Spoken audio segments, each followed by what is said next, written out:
Good morning. Appreciate everybody joining us today. My name is Trent Brousseau. I'm in Southwest Idaho. I cover Idaho, Utah, and Eastern Washington, Eastern Oregon. Good morning, Katie Koenig here. As you can see, I cover territory number 6. I'm the pasture and land management specialist covering Western Kansas, Western Nebraska, and Colorado. Good morning, Will Hattler. I'm field scientist for pasture and land management business, covering the Western US and field research and technical support for this group. Awesome. Thank you guys, and thank you all for coming and joining us today. So today we're going to talk about what are fine fuels, the importance of fuels management, some different resources that we have right now, and then finally some costs and implications of doing that.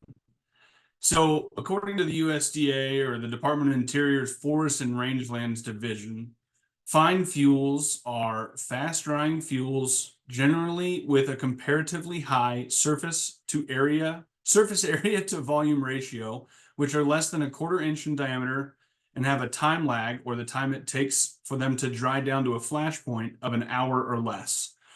These can also be called flash fuels in some instances. And a flash fuel is a fuel such as grass, leaf, pine needles, ferns, tree moss, and some types of flash or flashy fuels. Then they ignite readily when they're and are consumed rapidly when dry. So these next 25 slides, we got to give full credit to Dr. Chris McDonald from the University of California Cooperative Extension. He created these and let us use them, so we didn't have to reinvent the wheel here. So when we look at fine fuels, we want to think about why they do what they do and how they behave. So looking at roadsides and fire, many of these factors mean roadsides are a great place for weeds to grow, right? There's extra runoff when it rains. There's extra fertilizer from the exhaust.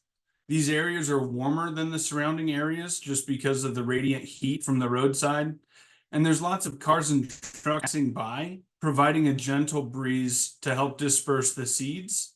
And then finally, these are highly disturbed areas from, different things like car wrecks or people pulling off on the side of the road, not paying attention when texting or anything like that. So these are just some different ways that these areas are open to invasive annual grasses.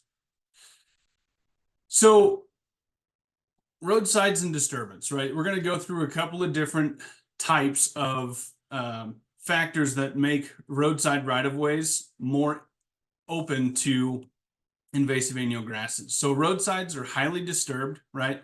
They're frequently disturbed. These frequently disturbed areas have high amounts of light, very few neighbors, good soil contact for seeds because there's a lot of dry, open ground, and then a reduced below ground microbiome. So there's a lot less stuff down there to help control some of these plants. And all of these factors play a huge role in fine fuel growth and spread along the right-of-way. So why would we want to manage roadsides, right? Managing a roadside and the road shoulder structure is something that we do to maintain the efficacy of the structure itself, reduce maintenance and operational costs, maintain visibility, reduce fire hazards, reduce driving dangers and debris, make the roadside and right-of-way look aesthetically pleasing, try to manage for lower water usage.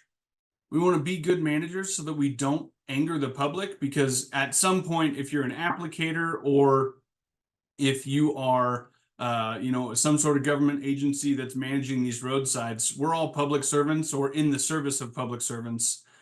And then some others, and these others are kind of location dependent. So if you're managing areas on federal land, you might have different rules or stuff that you're managing for than you would if you were managing, like a county highway. So everybody's going to have their own little subsets, but the main ones are listed here.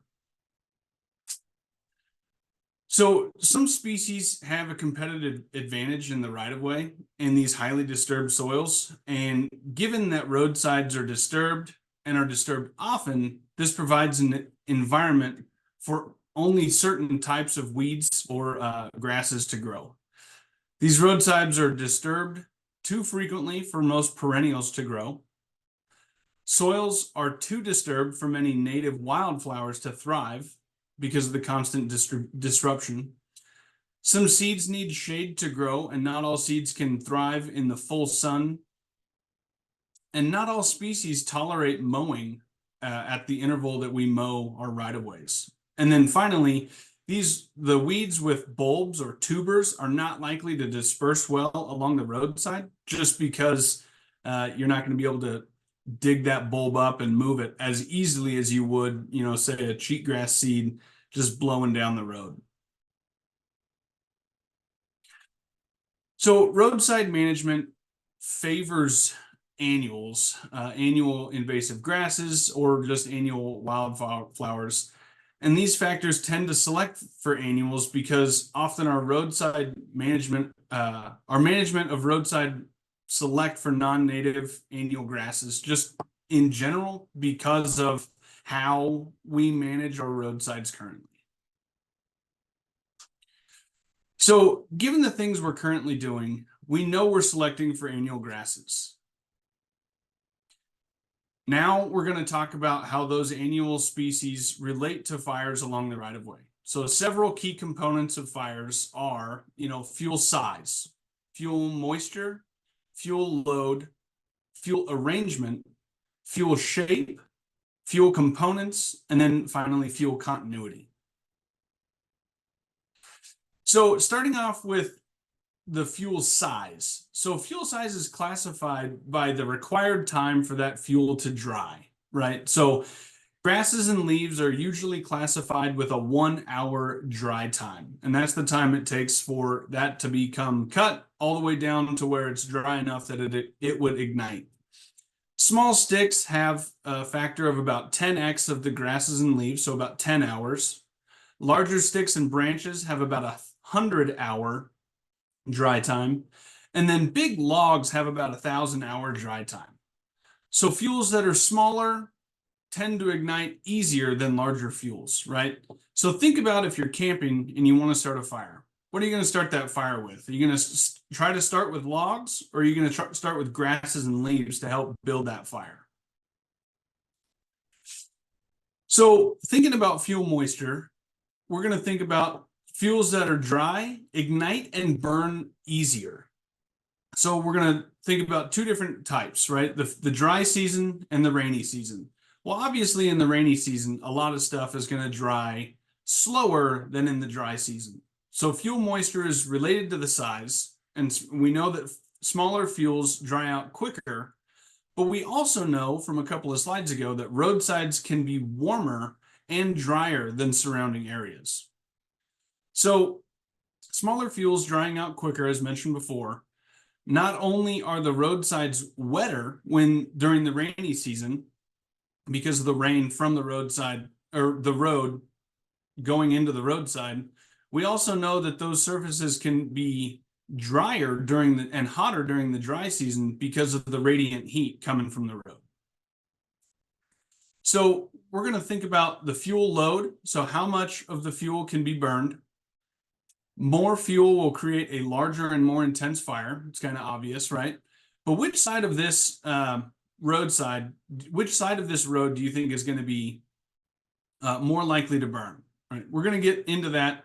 I'm going to take a closer look on the next slide. So more fuel creates a larger and more intense fire. Again, which slide do you think is more likely to burn? Well, this one's more likely to burn because we have all of that vegetation right next to the roadside and it's very densely packed. Whereas this side over here is less flammable because we have that bare ground in the right-of-way that helps, slow down a fire. If somebody pulls off on the side of the road and has a fire in their vehicle, yeah, it can get into the other parts of the right of way and then into the adjacent fields, but it's less likely than on the left side of this picture. So thinking about the fire principles, we have fuel shape. And the shape of a fuel can influence how easily a fire can start. Okay. So thin, flat fuels like leaves or grass ignite much easier than round fuels like sticks or branches. So again, I'm going to go back to that camping fire analogy. Think back to the last time you started a campfire. You don't start that fire with big logs, right? You have grasses and leaves, dry leaves and grasses to help you start that fire, and then you move up in size from there to eventually putting big logs on, you know, to get that fire through the rest of the evening. Now that we've talked about, you know, the types of fuel, let's talk about fuels arrangements. So fires spread more easily in vertical fuels than they do in fuels laying flat on the ground. So what do you think's easier to burn, like a tall, airy fuel or a densely packed flat fuel? It's a tall, airy fuel, just because there's the flames can get up higher and there's more space for that fire to climb instead of spread on the ground. So now we're going to talk about ladder fuels, and these ladder fuels help the fire move from of the ground into the crown of any population. So if you got a sagebrush fire, it's going to move from that cheatgrass level up into the crown of the sagebrush. Or if you have, like pictured here, a forest fire, it's going to move from that crown, the ground to the crown. So we're taking the vertical fuel source to the next level. And these fuel components or levels are in a vertical arrangement. And as you can see here in the picture on the right, we have the ground fuels, the ladder fuels, and then the aerial or crown fuels. And these ladder fuels are helping that fire move from the fine fuels on the ground up into the aerial crown fuels. So if we can take out those surface fuels, or, you know, the invasive annual grass or fine fuels, then that will help us negate the need for worrying about too many major fires.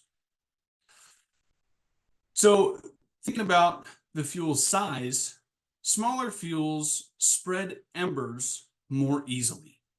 And they spread embers can help promote the spread of fires. So on a windy day, a smaller fuel that produces more embers are going to spread fire more quick. Just like the fire down west of Cheyenne in late February, that fire started by some small embers and then spread quickly because of the high winds and those dry conditions over there. So again, thinking about fuel continuity, fuels that are distributed evenly over a site will carry the fire further than fuels that are in patches, right? So if you have areas that are continuous versus areas that are bare ground, also called interstitial spaces, the fuels that are continuous are going to burn faster, hotter, and spread further than if you have an interstitial space to help. It's like nature's fire break.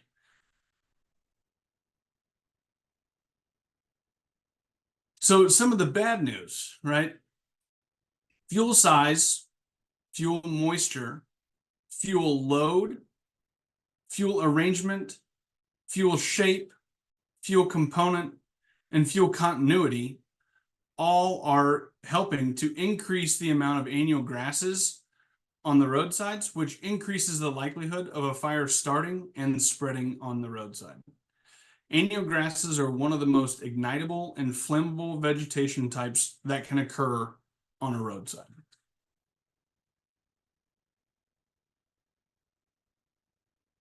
Annual grasses and fires are kind of go hand in hand because of the size, right? Annual grasses are small, they ignite easier. The moisture, they dry out quicker, less than an hour typically, from what we learned before. They are increasing fuel loads are growing by more densely. Invasive annual grasses grow more densely than native perennial grasses. They grow in an upright fashion, allowing for easy ignition and spread when the dead thatch kind of stays a little upright, allows for easier movement of a fire.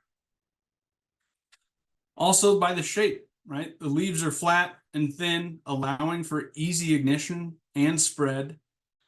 The components, they're close to the source of ignitions, being the roadside, and they connect the roadside fuels to the fuels off-road or outside of that right-of-way. And their continuity, they grow densely, forming large connected patches instead of those natural interstitial or bare ground spaces. So to summarize, the bad news is fires burn in invasive annual grass infested areas, and they ignite easier, burn faster, and burn hotter, leading to a wider spread. So now we're going to kind of shift a little and think about the basic anatomy of a road or of a modern road complex. And it's a complex structure of many different things. So we have the improved road surface, right, which is the highway, the edge of pavement, also known as EOP, and that's where the right-of-way easement starts, right? So you have the fire strip, which is the closest, or the zone 1, the ditch, which is kind of can be the zone 2 or zone 3, and then the adjacent land. So the end of the right-of-way easement is at the adjacent land, or the private land or public land. We're going to take a closer look at how this modern complex road structure is affected by fire in this next slide. So say we get heavy rain, right? And the water is going to disturb the soil in 2 key spots, okay? Right here at the edge of pavement, when the water is rushing off of that highway into the edge of pavement, and also right here down in the ditch. And the fire strip, many DOTs try to keep that fire strip there as a zone 1 or bare ground, just to help prevent that soil disturbance. So now we're talking about weed pressure in the right-of-way. Weeds invade roadsides at multiple points. Like I talked about in that last slide, next to the pavement due to the water running off the surface, at the bottom of that ditch that I talked about, where that area can stay wet for a lot longer period of time. And then also by getting imported from grading operations to help protect that shoulder. And then can be deposited in the fire strip like weeds that thrive in high light. So weeds, stinkwort, kochia for many of us out here out west, and many others. So thinking back to some of the principles we talked about, these things all have a big impact on how fast fires spread and how critical the fire is going to be. So we have the fuel component or the level in a vertical arrangement, how fuels are arranged at the site. So we have laterals that move from the ground or the surface to the ladder and then into that crown, and many other areas. So long story short, of these 7 fire principles, annual grasses make roadside ignitions and fires worse for land managers and ranchers than other types of roadside vegetation. And because we have multiple management goals, like I talked about before, managing for visibility or shoulder stability or aesthetics or debris or so on, we're selecting for annual grasses inadvertently just due to the way we are currently managing most of our roadsides. But there are some different weed control methods that we can use that can help us. So mulching or roadside landscaping or mowing can all be effective, but they're very expensive on a per acre basis. On other sites, these methods are impractical because of the inaccessibility, as you can see to this picture to the right. But there are chemical methods that are much less expensive on a per acre basis and much more effective in a variety of different situations. As you can see here, this is taken from the National Oceanic Atmospheric Administration Climate Prediction Center's long-range seasonal forecast of this summer, 2024, that most of the US here is going to be above or leaning above drier than last year. So hotter than last year. So we're going to have above normal temperatures, which means drier faster, and probably more areas are going to be dry for longer than in previous years. This is just a short, small graph showing the rising cost of fighting fires, and that's suppression only, pardon me, in the billions on federal lands from 1985 through 2022. Now, I got this from the National Interagency Fire Center, and this graph is adjusted in 2022 inflated dollars. So as you can see here, I mean, the costs have risen dramatically from less than $1 billion back in the 80s, all the way over to over 3 and 4 billion respectively in 2022 and 2021. So fire is getting more and more expensive to suppress, let alone contain. But if we do nothing, it can be a much higher cost because you can have a wildfire that gets out of hand. So why should we care about increasing fire, right?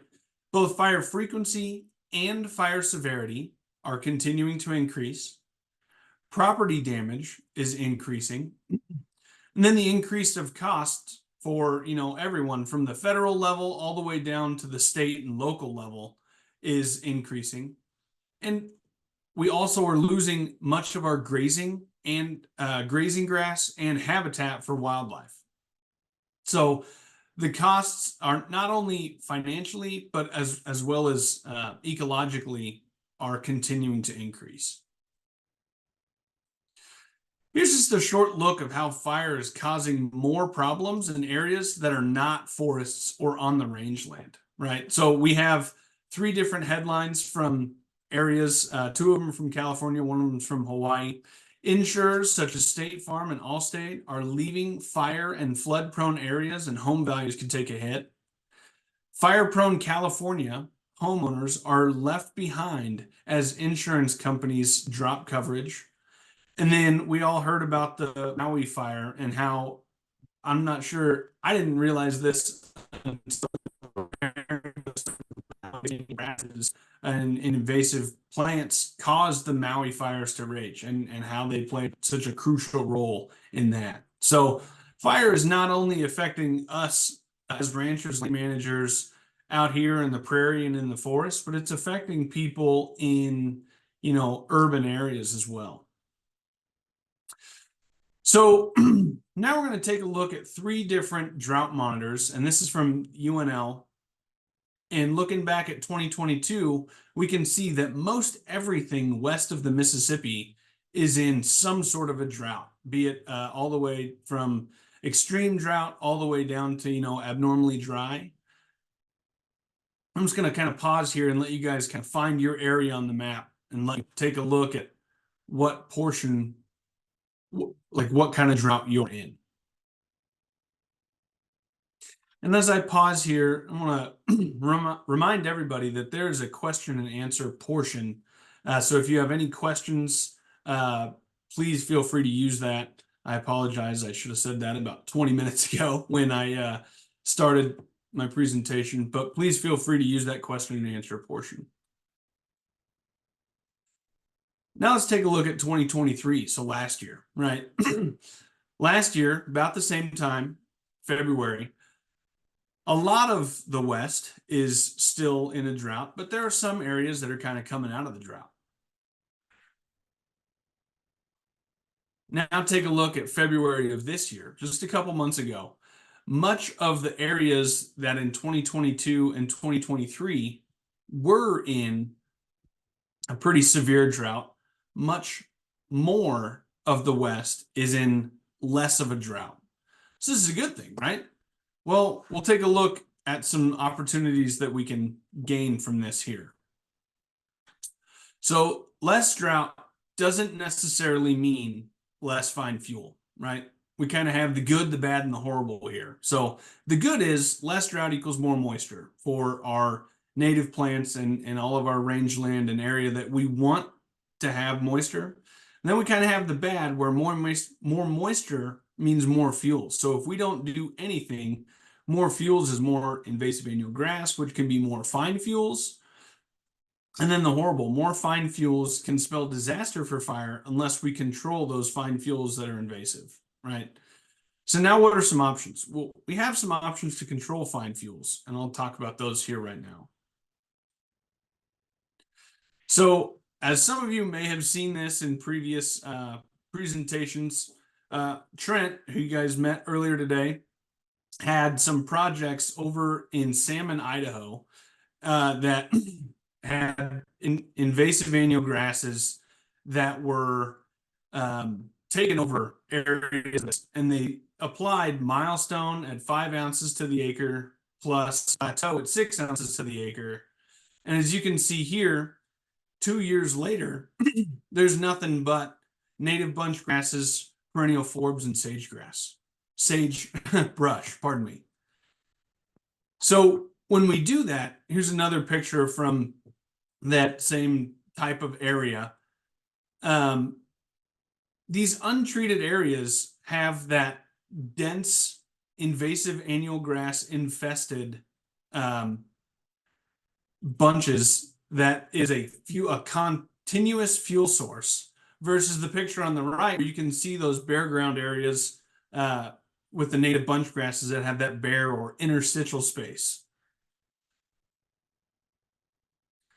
And this is that same sort of picture from 2 slides ago, but it's just kind of showing the transition, which full circle, going from a monoculture of invasive annual grass and noxious weeds to using a fall application of Milestone and Plateau, which brings a grass safety and control of invasive annual grasses and noxious weeds, therefore releasing a whole host of native bunch grasses. And it's a very economical program that allows for retreatment if necessary. And you can see the difference on the picture to the left versus the picture in the middle, again, of that dense monoculture of invasive annual grasses versus the picture in the middle that has the interstitial space. And then that picture on the right is just showing the seed bank of the native annual or the native bunch grasses. So here's the last picture I'm going to show pertaining to this. And this, is, again, is in that Salmon, Idaho area.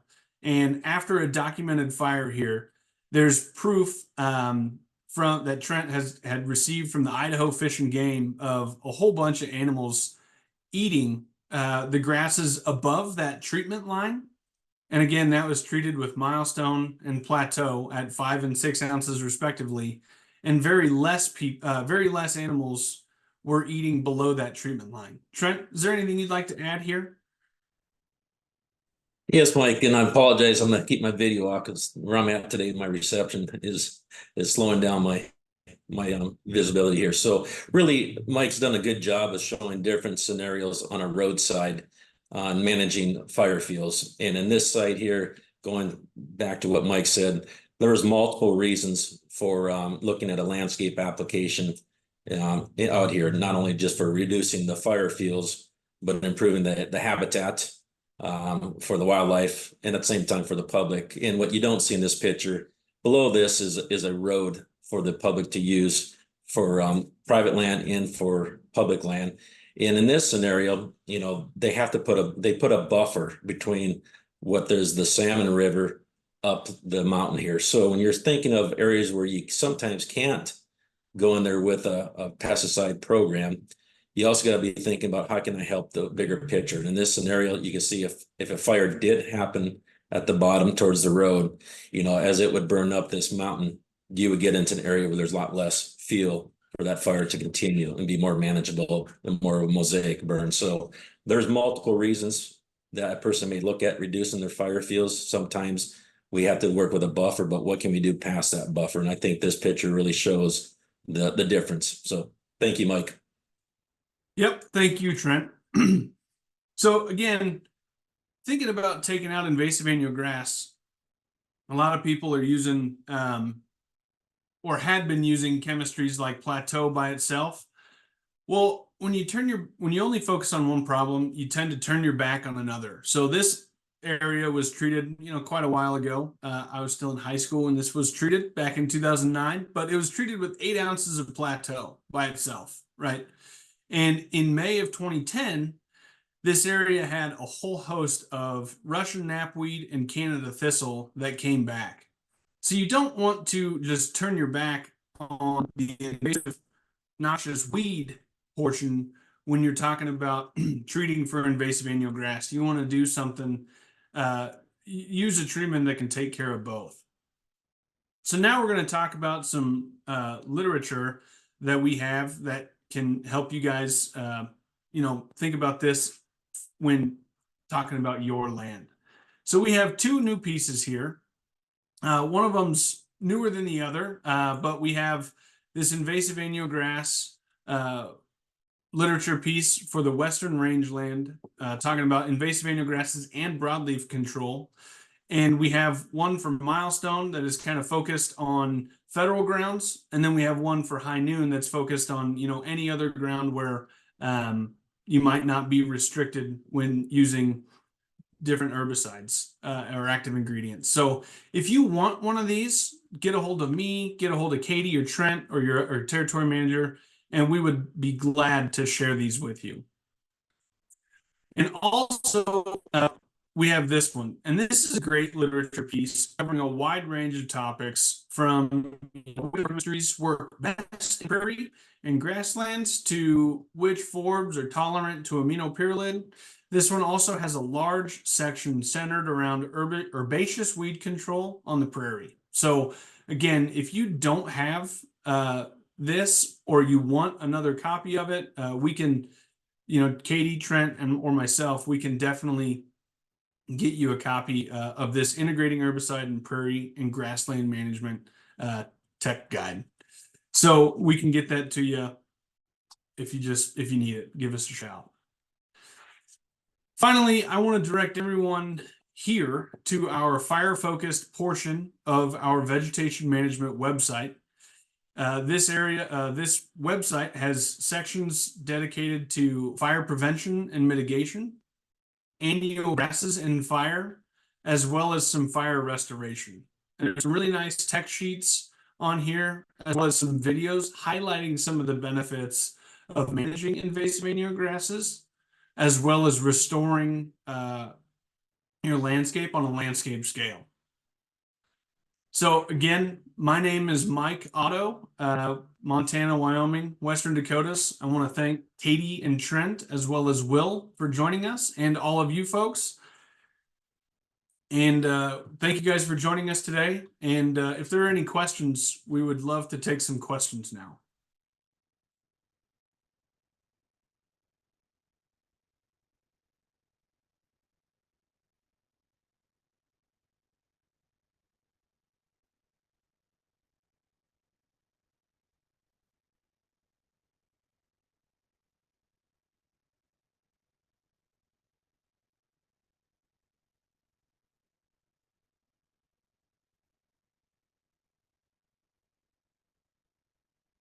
Katie, Trent, Will, did you guys have anything to add from our presentation today?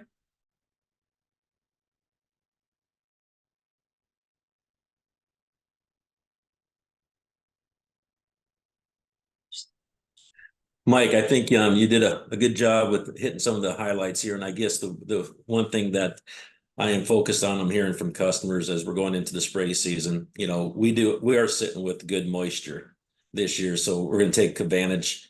My land manager is saying they're going to take advantage of all that moisture. And we are definitely seeing where we have taken on programs over the last 5 to 7 years on managing noxious weeds and invasive annual grasses have shown the great opportunity for our native community and the ecosystem to take advantage of the moisture that we're having.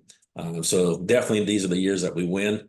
And I think the bigger years is when we have the drier years, when we remove these fire fields. So I think a lot of folks are going to have a huge advantage this year with the moisture early on, but it definitely starts with taking initiative and removing the fire fields that are out there. So good job, and to echo you, I do appreciate everybody calling in today and listening.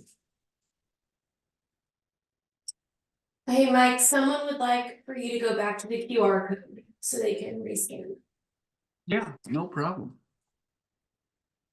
Yeah, and while you're doing that, some of the things that come to my mind, I know there's a few of you on here that are from Western Kansas, and I would say, that, you know, we're here right now in Kansas, we are not spending a ton of time, or it seems like the direction of the state is not so much on this fire prevention or finding fuels. A lot of it for us is in this brush, management, which at the end of the day, they're both kind of playing that still the same role of, you know, sucking moisture out of the ground, and we're trying to find ways to keep our native grassland or grassland, you know, performing and at, you know, optimal you know, capacity and forage production. So even though what we went through may not look the same as what we see here in Western Kansas as far as our landscape, a lot of the same talking points that you brought up are still very applicable. So, and I would challenge everyone, you know, what we saw, you know, that may work in California, that's where we need to bring that to wherever you're at and implement those same techniques and look at it at a broader scale. So that would be my only addition, because you hit it pretty good on the map. We're still struggling here in Kansas on drought. But we're seeing cheatgrass be very prevalent. I'm in central western Kansas, and we're definitely seeing that become more of an issue. Yeah, no, exactly. And I did notice in the question and answer chat that there was someone who was having computer troubles. I want to remind everybody that this is going to be recorded, and this recording, or this has been recorded, and this recording will be available, I think, towards the end of the week, if not the end of this week, the beginning of next week, and we will send that out to those of you who were able to join us today, as well as you know, you can share it out with anyone who wasn't able to join us today. So for those of you that had some trouble with your computers, don't worry, we got on about half an hour before this to make sure that didn't happen to us as well, so that we could still present a good presentation to you guys. But this was recorded and should be sent to you guys later this week or the beginning of next week.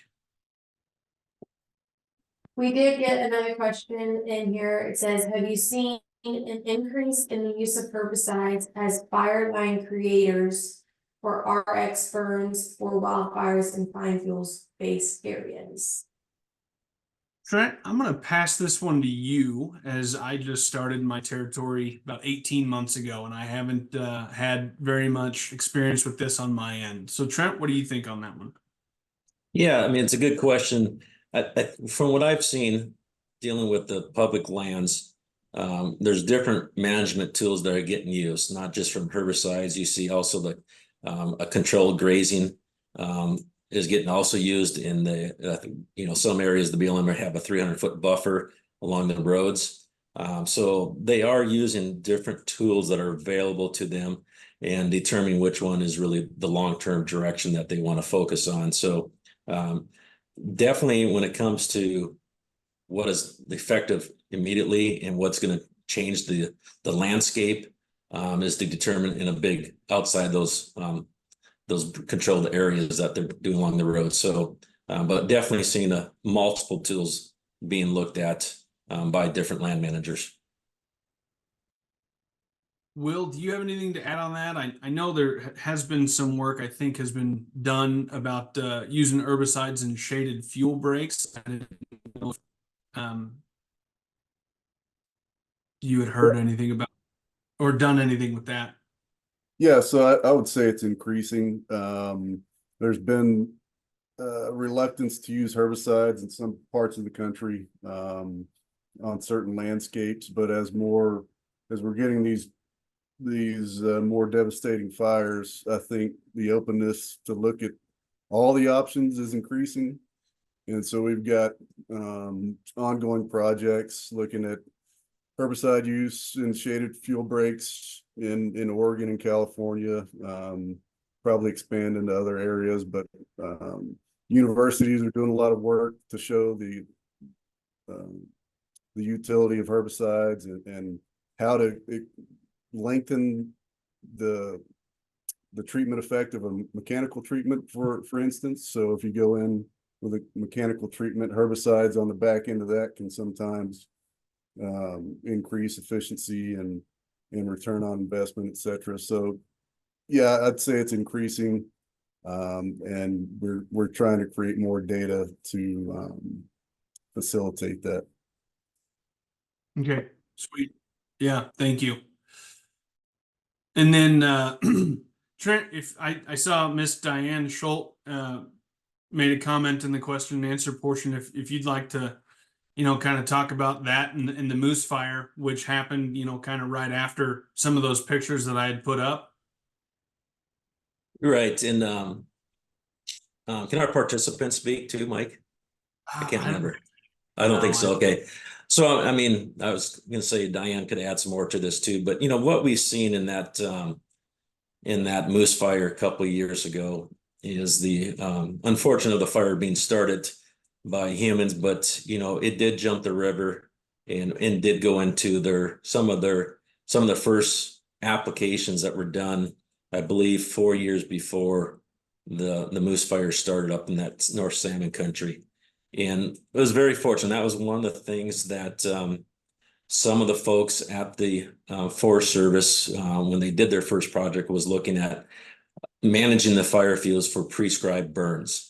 So when it does crest that mountain where they're doing a controlled burn, if it does get over the mountain by natural causes, we don't have those fire fields there. And that definitely showed it by removing the cheatgrass and the noxious weeds. We had a lot lower fire fields there for that fire, and it was more manageable by feet on the ground versus bringing in the helicopters to drop the water. Now there's always a chance for annual grasses and noxious weeds to come back in these programs. Let's don't think one time is going to take care of 20 years. But the one thing that I've seen working with a lot of the land managers with the Forest Service and the BLM, they're very good at monitoring what they've done in the past. And that's the key thing, whether you're talking about a roadside in that first zone 1, or if you're talking on a landscape standpoint, hats off to the land managers that I've been fortunate to work with. That monitoring after the application is key to continuing that success in different avenues, whether it's prescribed fires, habitat improvement, to not only what's above ground, what's below ground. We know we're improving those below the ground too. So it's more than just weed control that year, it's about the long term. So that moose fire was a devastating fire, but these programs really have helped manage that. And that's what looks like with Diane's comments. We want to progress and give this presentation to their fields folks and have that conversation now about other projects and when do we need to go back, because that's the big question. When do we need to go back and manage an area that may have been sprayed? When is that time? So that's really what we're going to be focused on, and I appreciate Diane bringing up those opportunities for us to visit with their group. Yep. No, exactly. Perfect. Well, hey, folks, this was scheduled for an hour.